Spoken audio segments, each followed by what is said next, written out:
Thank you. Thank you, everybody.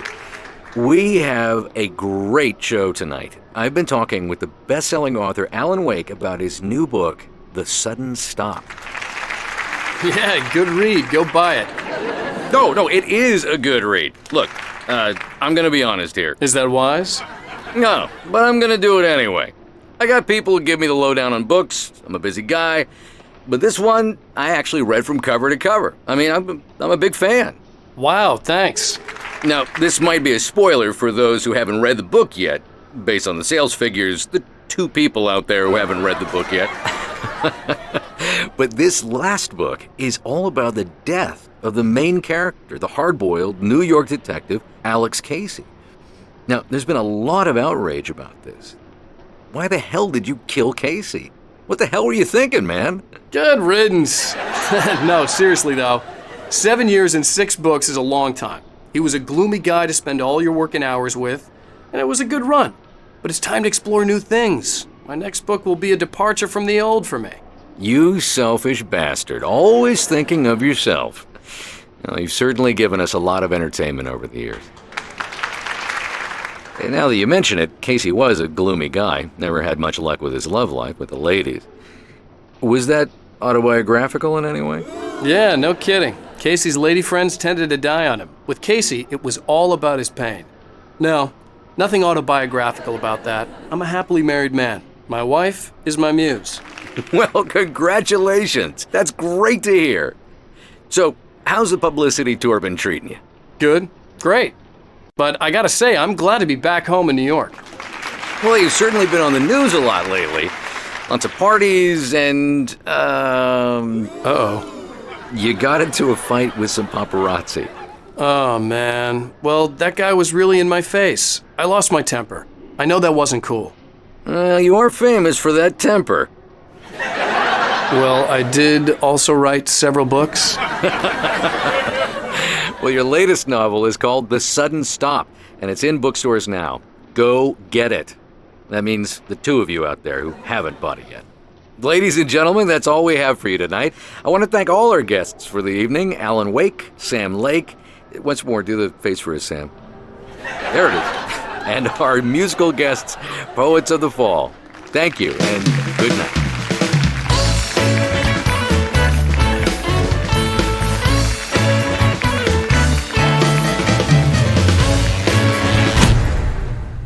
Departure by Alan Wake. When Thomas Zane fell for Barbara Jagger, it happened fast. She was young, vibrant, and beautiful, full of life. He had never been a very happy man, and without any seeming effort, she had changed all that. Zane felt good for the first time in his life. Everything she did was another piece of a jigsaw puzzle he hadn't even known he'd been missing. And best of all, she made the words flow, strong and sharp. She was his muse. Zane could feel the poems, taking form, shaping things. As he experimented, he imagined he could almost feel the power surging through the keys of the typewriter. It exhilarated him. But there was fear, too. If not for his young assistant Emile, he would have given it up. But Emile convinced him otherwise. He, too, had a way with words. Zane cut its heart out, but it didn't die. The thing that wore Barbara's face kept crooning sweet nothings sugar-laced with poison. He put on the suit, untied the monster from the chair.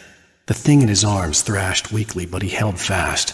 He stepped outside, off the pier, and into the dark water, a sinking pinprick of light descending toward a bottom that never came. Thomas Zane knew he had to remove all that had made this horror possible, including himself. That was the only way to banish the dark presence he had unleashed and now looked at him through the eyes of his dead love. But he also knew that despite his best efforts, it might someday return.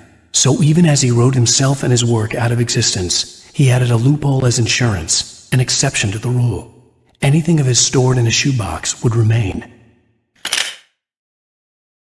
The Poet and the Muse, lyrics by Old Gods of Asgard. The first verse. There's an old tale wrought with mystery of Tom the poet and his muse, and a magic lake which gave a life to the words the poet used.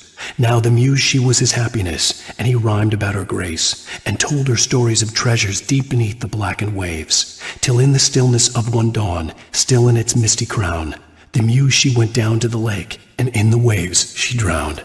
The second verse. The poet came down to the lake to call out to his dear. When there was no answer, he was overcome with fear. He searched in vain for his treasure lost, and too soon the night would fall. Only his own echo would wail back at his call.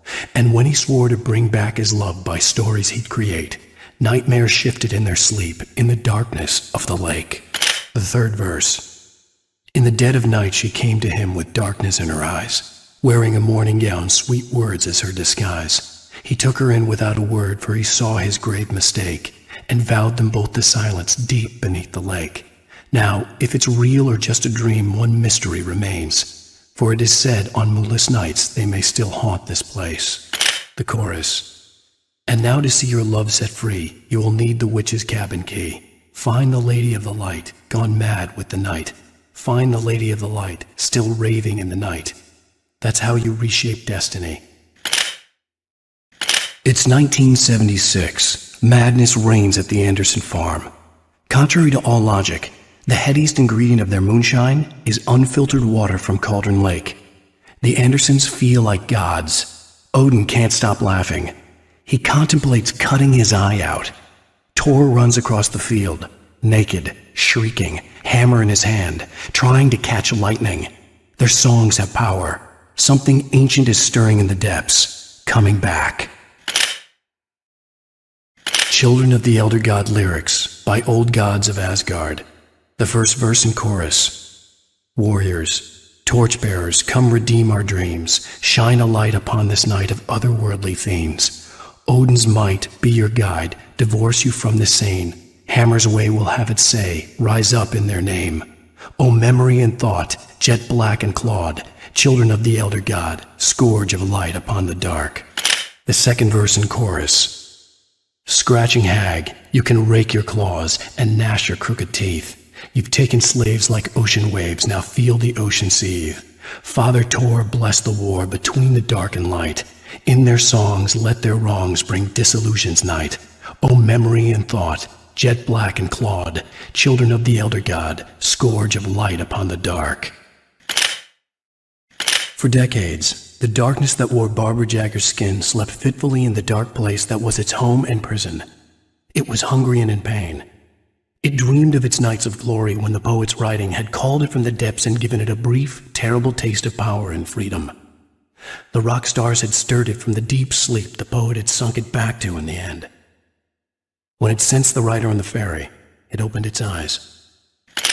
For a long time, the dark presence had been weak, sleeping, nothing but a half-forgotten nightmare or a shadowy flicker in the corner of an eye in the forest at night, not real enough to properly exist, and yet too evocative to fade away completely. Now it was waking up. The rider like a fly caught in a spider's web, each jerk and kick vibrating the strands that led deep into its lair. It was aware of him now, and it could use him. All he'd need was a little incentive. For Mott, spying on the rider on the ferry had been a disappointment. His boss had made Wake out to be something special, but Mott hadn't been impressed.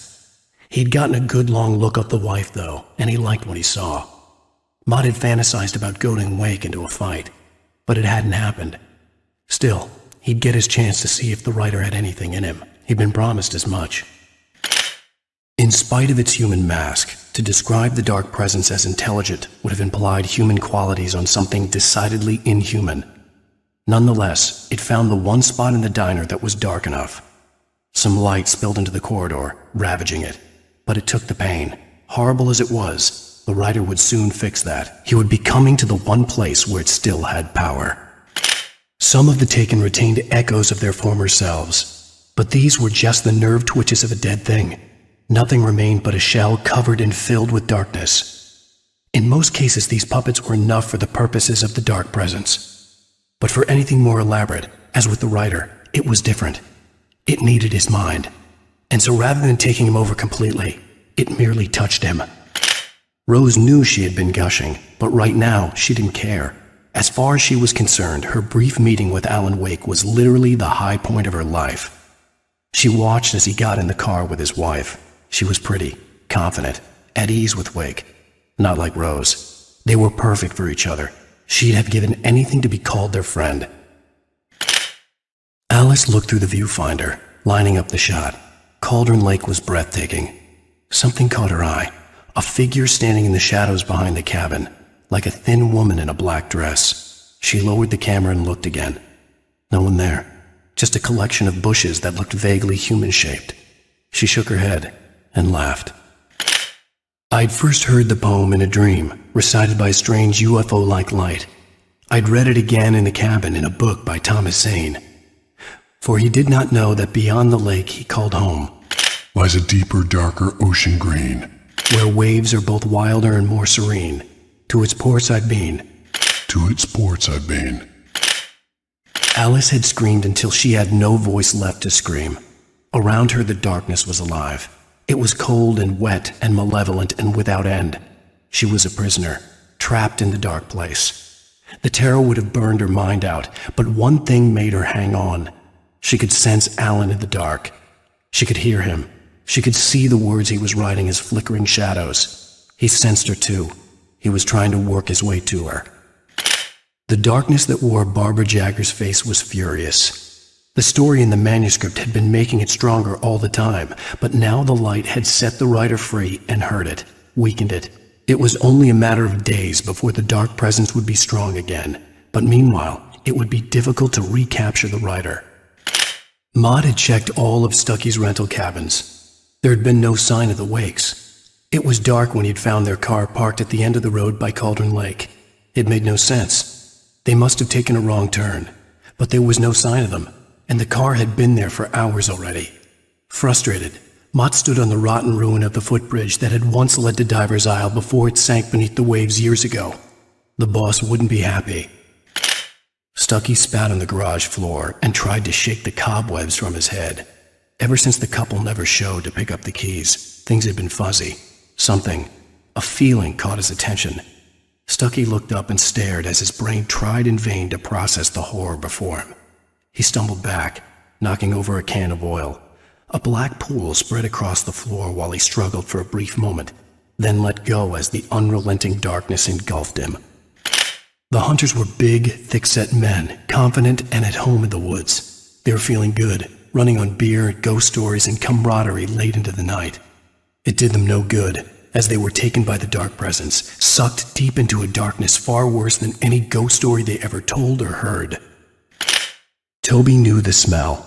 It was the man, the nice man who always gave him treats and never got tired of playing with him. Toby wagged his tail in excited anticipation and gave a joyous bark. Then there was another smell, a wrong smell, and it was alien enough to stop Toby in his tracks. Confused, he growled deep in his throat. The wrong smell came from the nice man. Blind animal terror pierced the dog's brain an instant before the axe followed suit. On more than one occasion, Alice had tried to explain to me how it felt to be afraid of the dark. To her, darkness wasn't simply the absence of light, but something more tangible than that. It was something you could touch and feel. Worse than that, it was something with a mind of its own, something malicious and malign. For her, things changed when they were wrapped in darkness. They turned into something else, something foreign, and nothing was safe or innocent anymore. I'd never really understood what she meant, until now. The man turned to face me. His face was covered in shadows. It was hard to make him out in the darkness of the forest that surrounded us, but the axe he lifted was plain to see. It glistened with the blood of his victim. He grinned madly. The shadows were alive, distorting his features. It was a scene from a nightmare, but I was awake. At the last instant, I changed direction and threw myself down. The axe splintered the trunk of a tree. I stumbled into the pool of bright light. My lungs burned. I was too exhausted to move. I tensed as I waited for the killing blow, but it never came. I raised my head. Nothing moved in the darkness beyond. For the moment, bathed in the cold light, I was safe. The Taken stood before me. It was impossible to focus on it, as if it stood in a blind spot caused by a brain tumor and eye disease. It was bleeding shadows like ink underwater, like a cloud of blood from a shark bite. I was terrified. I squeezed the flashlight like my life depended on it, willing it to stop coming any closer. Suddenly something gave, and the light seemed to shine brighter. I turned the corner, afraid of what the flashlight's beam might reveal. Suddenly, A roughly painted symbol of a torch glowed in the light. Behind it, hidden by a rock, sat a battered metal trunk. It was here for a reason, packed with supplies, batteries, flares, ammo, things you need to make it through the darkness of the night.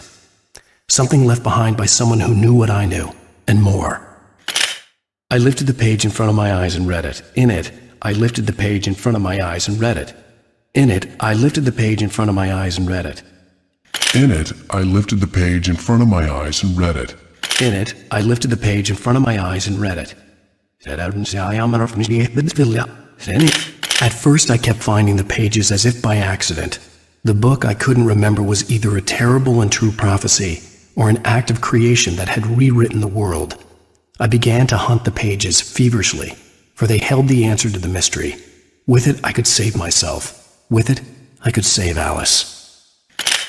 Shadows stirred and the wind picked up as I ran through the forest. I felt the dark presence turning its gaze toward me. Then the moonlight was blotted out by dark shadows that raced violently across the ground, moving too swiftly to be natural. Darkness gathered between the trees and melted again to reveal the taken. No natural path had brought them here.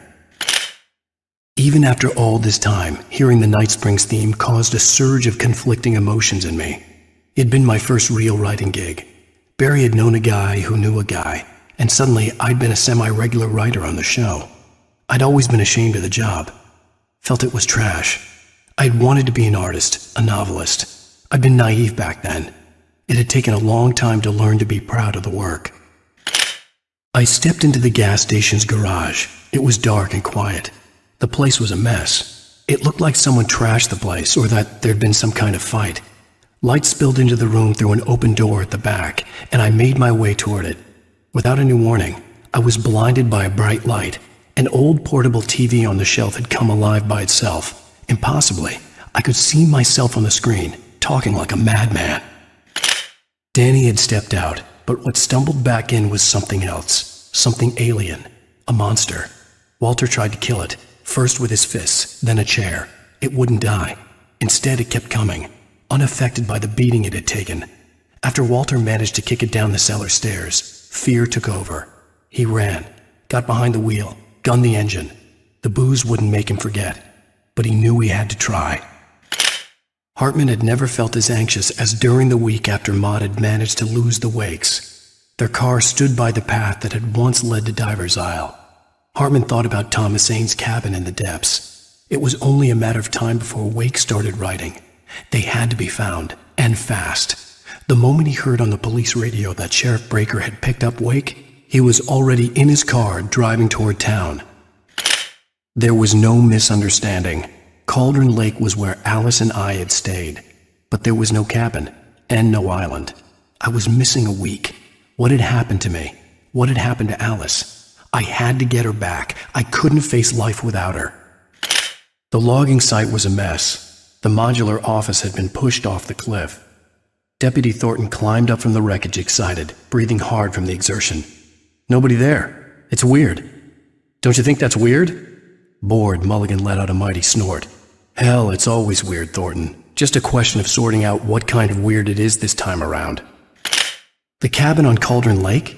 She asked. The sheriff looked at me suspiciously. The early morning light flooded through the office windows. I would probably never have gotten out of the woods alive without her help, but I couldn't tell her the truth of what I'd faced the previous night. She'd think I was lying or crazy. She'd lock me up, and she wouldn't help me find Alice. Barry Wheeler was bouncing off the walls. He jumped on a plane after his calls were ignored by both Al and Alice for several days. It could mean that they were both on a second honeymoon. But Barry didn't buy it. Al had been way too unstable for that, not sleeping, messed up. Barry had years of experience dealing with Alan Wake, and he couldn't ignore it. Something was wrong. Nobody in Bright Falls seemed to know where Al was, but Rose, the waitress at the diner, had seen him. From what Barry could tell, Al pretty much fell off the face of the earth when he left the diner. Rose was just the kind of fan that Al hated, but she really tried to help. She was smart, too. Knew a lot about what was going on in the town. Knew a lot about Al. Even knew who Barry was. Barry liked her. That was no big surprise. When it came to women, Barry and Al rarely saw eye to eye. Barry took another sip of the heavenly coffee. He grinned at Rose. Surely this was love. Rose gushed on breathlessly. The new one will be a masterpiece, I know it. You must tell him not to listen to the trolls in the forums saying Departure will never get finished. He should take his time and make it perfect. I can wait. Sarah didn't care about the legal threats Wake's agent had made. She let Wake go without argument, because there was something about him she couldn't quite put her finger on, something that reminded her of her father. She didn't think Wake would hurt his wife. Then she thought about the way he waded into Hartman, that hair-trigger rage flaring up without warning. Barry had never gotten along with Alice, but he knew Alan loved her with an almost frightening intensity. And now something had happened to Alice. And here was Al armed with a gun and saying things people got put in padded cells for. It was as if his friend had experienced a massive psychotic episode and was now totally disconnected from reality. It scared the shit out of Barry. Things were never as simple in real life as in fiction. I had lost count of the times I had wished there'd be a clear reason for my writer's block, something to fight, something to lash out on. There wasn't. I was filled with doubt. I was nothing like the hero in my books. Alex Casey had gone through his life with single-minded determination, never wavering from his goal. Even now, I was angry at myself, angry at Alice, angry at Barry. I was fumbling and I had no plan. The visitor center was sturdy, but the impact turned the front of the building into splinters. Rusty was thrown across the lobby like a rag doll and hit the far wall hard. It didn't hurt until he tried to move and saw his leg bend the wrong way, felt the broken ribs stabbing him on the inside. Rusty howled in pain and fear, suddenly afraid to die alone. The air in the visitor center was heavy with an awful smell, as if some rotten drowned thing had crawled up from its grave. Rusty kept coughing blood. My eyes were drawn to the twisted shape of his broken leg. The attack had been vicious. Max whined in his cage. Rusty's eyes were wild with fear and terror. He gasped. "Mr. Wake, it happened just the way it was on that page." In that last instant of consciousness, Rusty thought about Rose. He was older than she was. Rose was barely out of her teens, but she made him feel young and forget what a train wreck his long-dead marriage had been. He still wore the ring. He'd been waiting for her to tell him to take it off. Now she never would. When Barry saw the darkness attack the visitor center, it made him a believer. The men Al said he'd shot, they hadn't been just locals on crank. Somehow the world had changed, like the channel had been switched without warning. You think you're watching a sitcom, and you're really watching a horror show. When the birds started attacking the cabin, Barry wasn't surprised, just terrified. Mott knew that Wake was smarter than him. Wake had more money, a beautiful wife, everything. And Hartman said Wake was important. That made him better than Mott. But Mott was calling the shots now. He'd expected Wake to whimper and grovel, but instead, he seemed willing to fight. Mott knew he'd gotten under Wake's skin, if only Mott actually had his wife. The thought made him shiver. The kidnapper fired his gun one last time, and the shadow vanished into the darkness it had come from. See? Nothing to it, Wake. The thought of Alice in his hands was revolting. We stood on the wooden platform of Lover's Peak, the waterfall on the mountain behind us, the lights of the radio mast blinking red in the heights above. I fought with the urge to take a swing, force myself to speak. Let's cut the act now. Where's my wife? I heard them before I saw them, swooping down from the sky and screeching as they came. I spun around just as the cloud was upon me. For an instant, I stared into 100 dead eyes. Black pearls glittering in the darkness. I raised the flashlight and the swarm exploded like fireworks. Feathers burned, turned into ash. I couldn't hear my scream above theirs. Agent Nightingale didn't want to be in Bright Falls. These little communities revolted him, and he didn't like the trees or the coffee. He now knew that impossible horrors lurked behind the storefronts and smiles. He desperately wanted to turn the car around and just drive until he passed out or ran out of road and booze. But he had a job to do. He had a writer to catch, at any cost. Sarah trusted her gut, and her gut said Agent Nightingale was an asshole. He felt wrong, and it wasn't just the smell of stale booze. It was in the way he flashed his badge, pulled rank, the look in his eyes when he wanted answers. Where was Alan Wake? What was this about an accident? Where was his wife? And most importantly, why did she let Wake go? He wouldn't answer her questions. Federal business was all he'd say. Even behind the closed doors and curtains of his grimy room at the Majestic, the local motel, Nightingale could feel the locals' eyes on him, the unrelenting pressure of their judgment. He forced it out of his mind.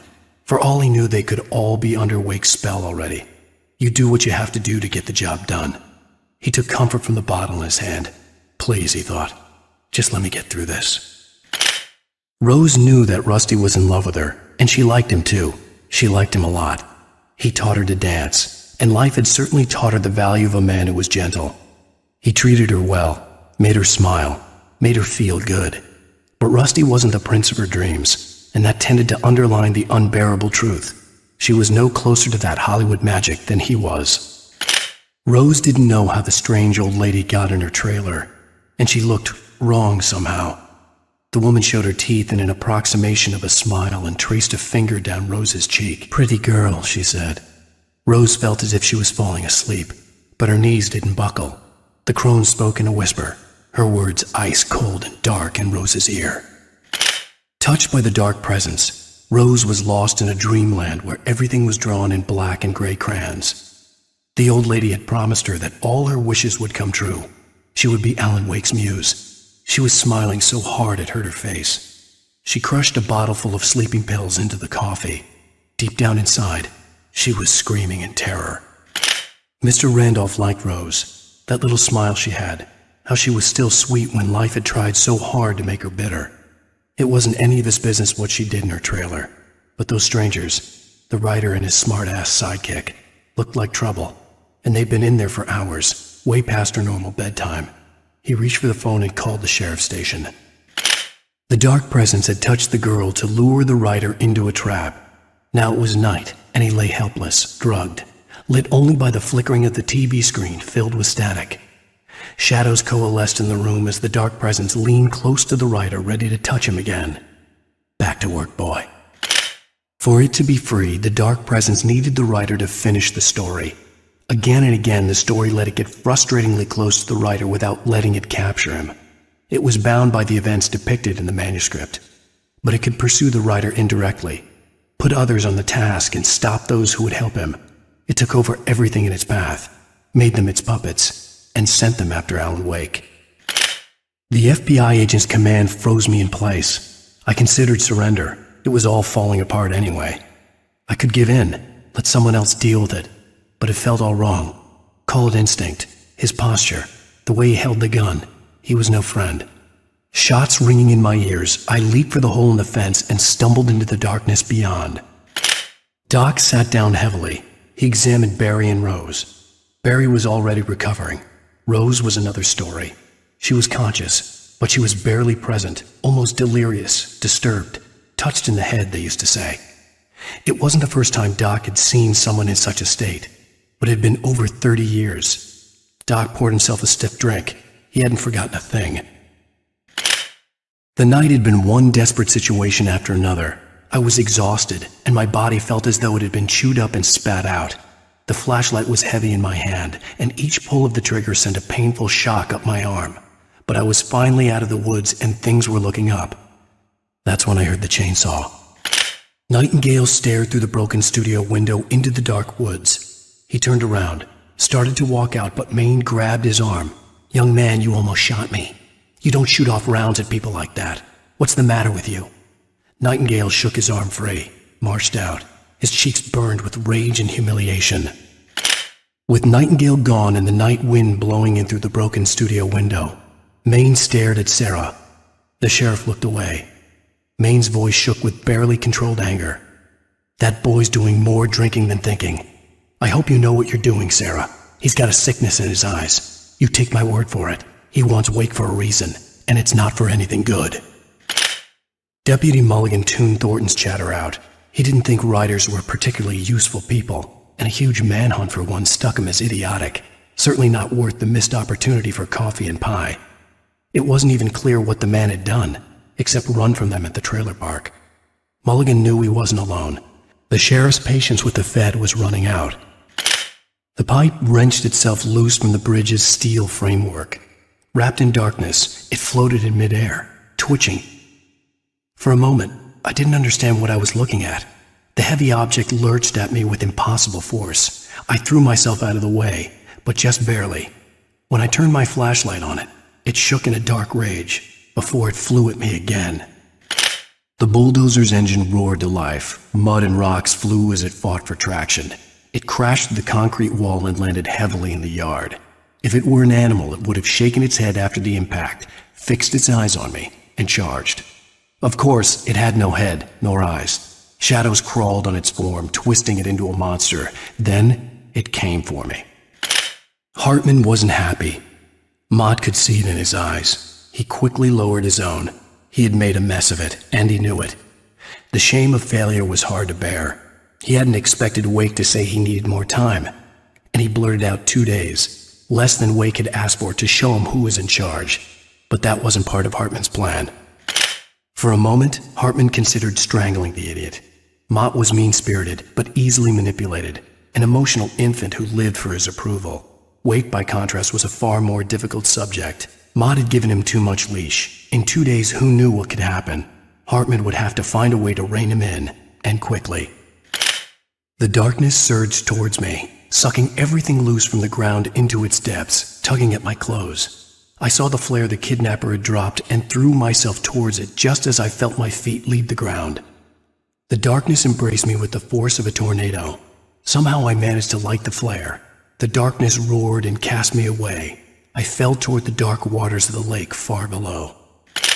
Hartman followed the fall of Alan Wake with his binoculars. When the rider hit the water, he ordered Jack to take the boat to him.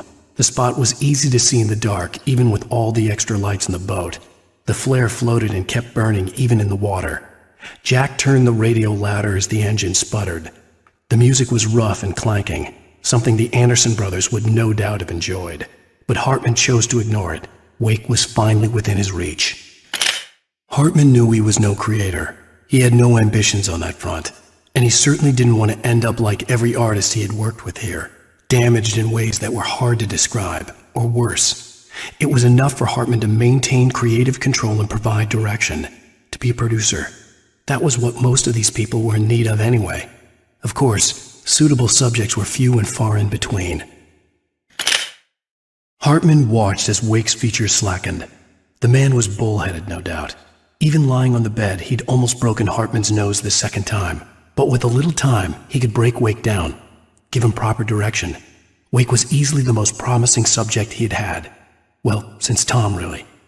"Sleep well, Alan," Hartman whispered with a smile. "Let me take care of you."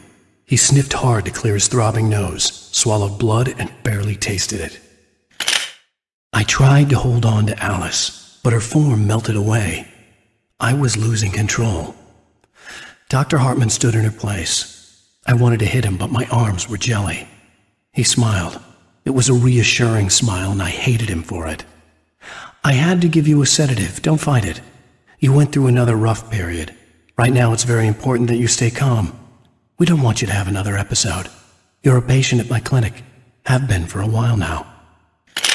Hartman kept talking, giving Barry the grand tour, clearly proud of the place. He went on and on about his hunting trophies, and Barry was impressed.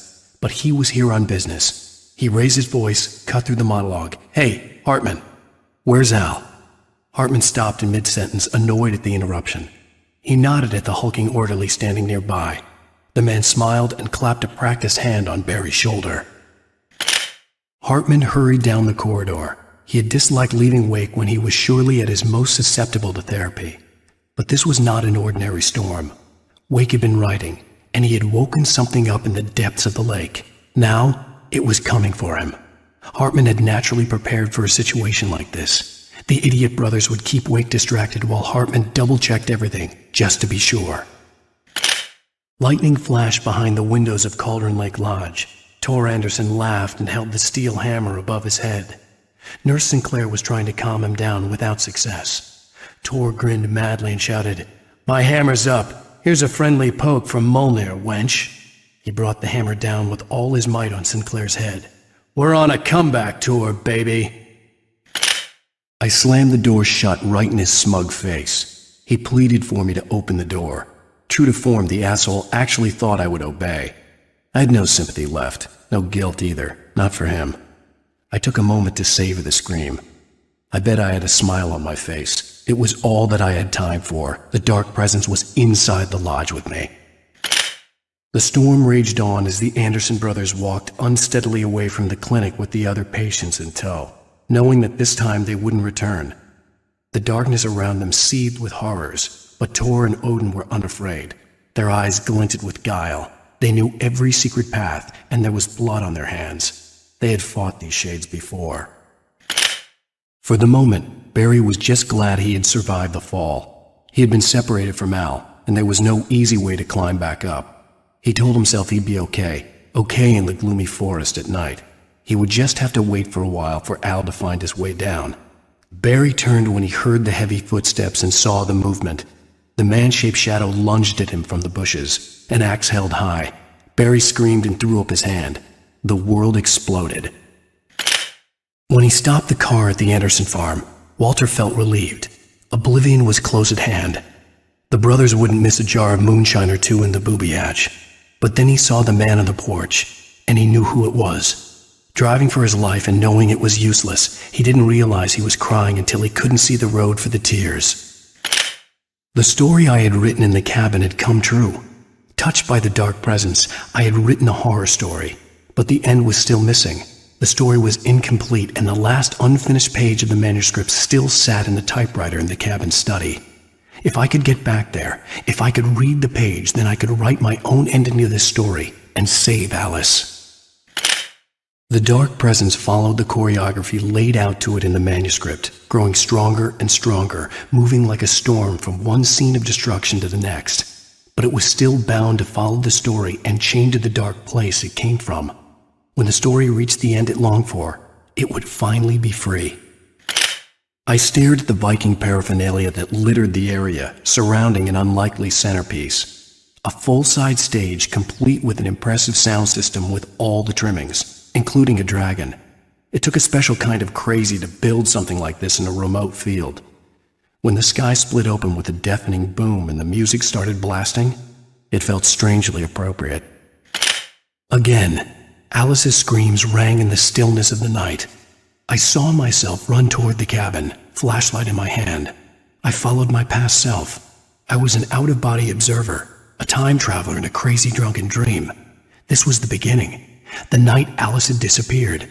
The mystery of what had happened during the missing week was about to reveal itself. Agent Nightingale stared at the passed out rider. The man was sleeping off one hell of a night. Nightingale felt a stab of envy at Wake's oblivion, but he had a job to do. He put the gun to Wake's head and almost became a murderer. His hand shook and his throat felt tight and dry. Biting his teeth, he tried again to pull the trigger. He lost the nerve.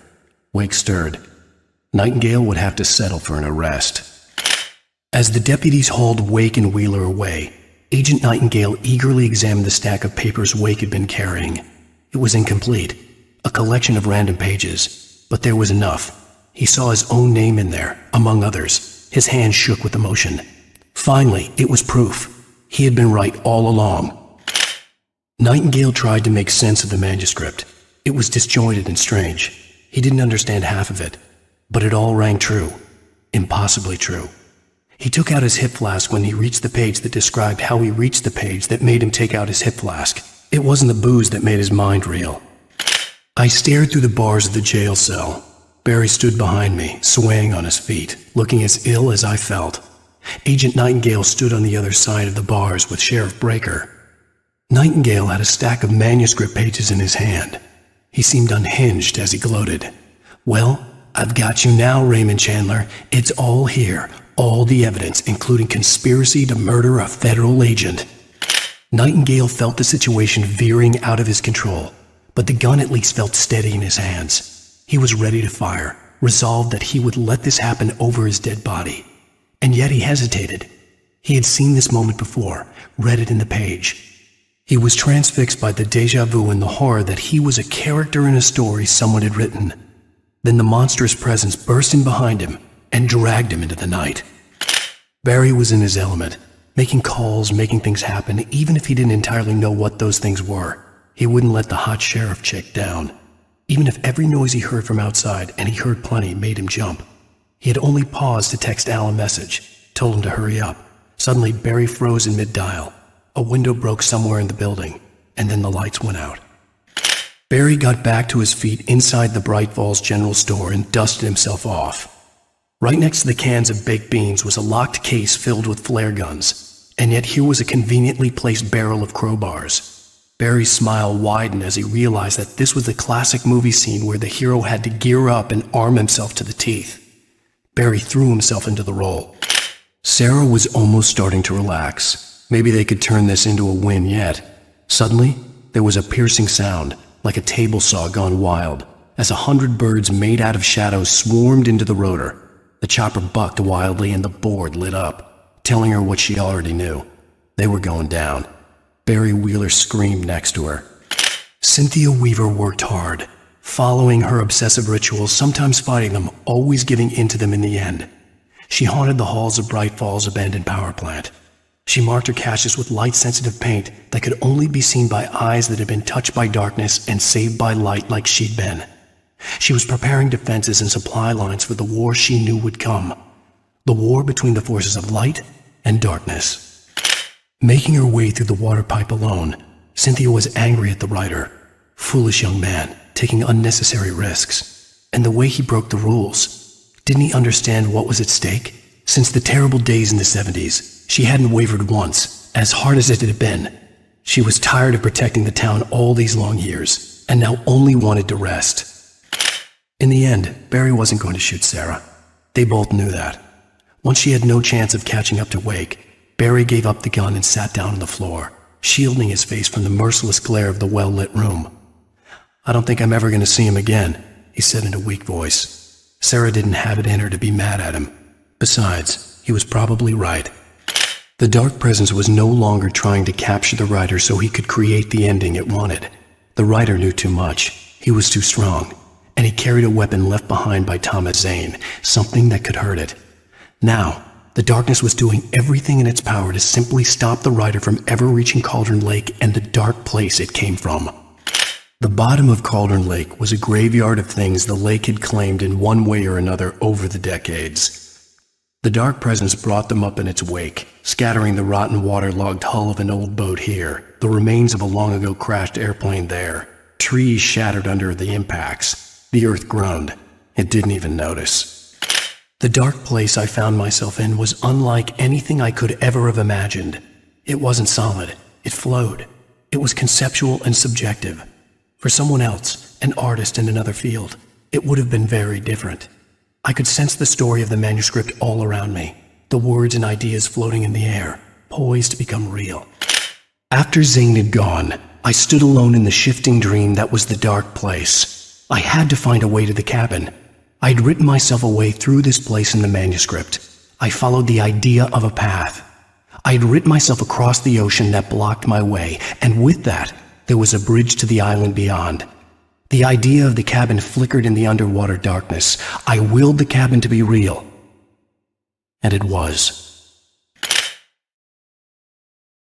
It's true what they say about the fall and the sudden stop at the end. I'd lain here in the snow while the lurid chain of scenes that had led me here kept playing in my head. A rerun of my own private snuff movie, a memory of my corpse, alone at my own wake, thinking in metaphors again. The femme fatale was gone. Only a sour taste remained of the kiss that killed me. This was a late goodbye. 13 years after I'd gotten my revenge, it had finally caught up with me. It had been a long time to bear the pain. My blood painted the snow red. A gruesome slushy dissolved all the scattered painkillers and leisurely dripped down to the sewer, mingling with the bile of the city, becoming one with it. I can see them now, my wife and my baby. Honey, I'm home. I understood what I had to do now. I knew how to write the ending to Departure. There's light and there's darkness. Cause and effect. There's guilt and there's atonement. But the scales always need to balance. Everything has a price. That's where Zane had gone wrong. There's a long journey through the night back into the light.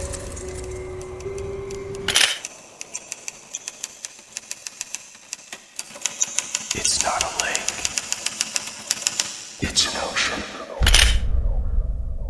Now you will never get her back. I am much older than you. Older than your first work of art. I will find a new face to wear, someone else to dream me free.